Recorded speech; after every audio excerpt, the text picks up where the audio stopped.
summary question. The first point that they might be making is what we might call the argument from inevitability. There is no way around it. You are being naive if you think you could stop science from being political. Now you're getting a hang of it. It's something about science being involved, the political aspect of science, the political nature of science. So it says that it's inevitable. The first point they might be making is what might be called the argument from inevitability. There's no way around it.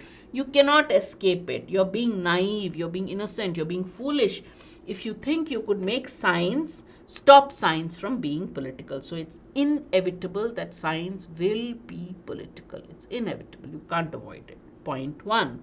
It's arrogance in the highest degree to think that you're somehow being objective and aren't a slave to your biases. Second thing is, if you say, I am objective, you're being very arrogant. It's arrogant. It's arrogance in the highest degree. If you say, I am objective, I have no biases. But again, that important word.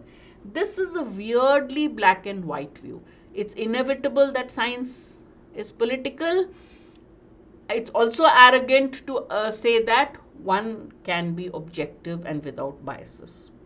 But this is a very extreme black and white way of looking at it. It's a black and white view. It's not that something is political or is not political. The question here, the debate here is not whether science is political or not just political. It's not whether classifying a thing as political or not political. There are all sorts of shades of grey. Okay? Every subject, every field, there are shades of grey. Our job is to get as close to the non-political end as possible, even in the knowledge that we might never get fully there. Yes, it's not a question of about something can be political or not. Science is inevitably political, but our job, and we are, none of us can be totally objective and without biases, but our job is to try to be as objective, as not political as possible, even in the knowledge that you might never get fully there. You can never be fully non-political, but at least try to be. Easy options.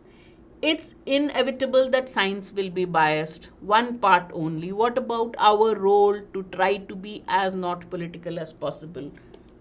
Right? If you are a scientist, you should try to be as non-political as possible, or as apolitical as possible. Apolitical means not political. The fact that science will be biased is inevitable, one point mentioned, but our job is to be as objective as we can, even though we know that we can never be totally objective. Correct. But let's see if there's a better summary. There is no doubt that science is completely biased. As he says, science is completely biased. He says it's inevitable that science will be political, but that doesn't mean science is completely biased. The word completely there is an extreme word, not meant or implied by the author in any way in the passage. Therefore, I will not look at this. The fact that science will be biased is inevitable, all right, but this is an incorrect black and white view. What about the other part? What about our job? Trying to be as apolitical and objective as possible. That's not given. It's incomplete. Therefore, I will settle for B.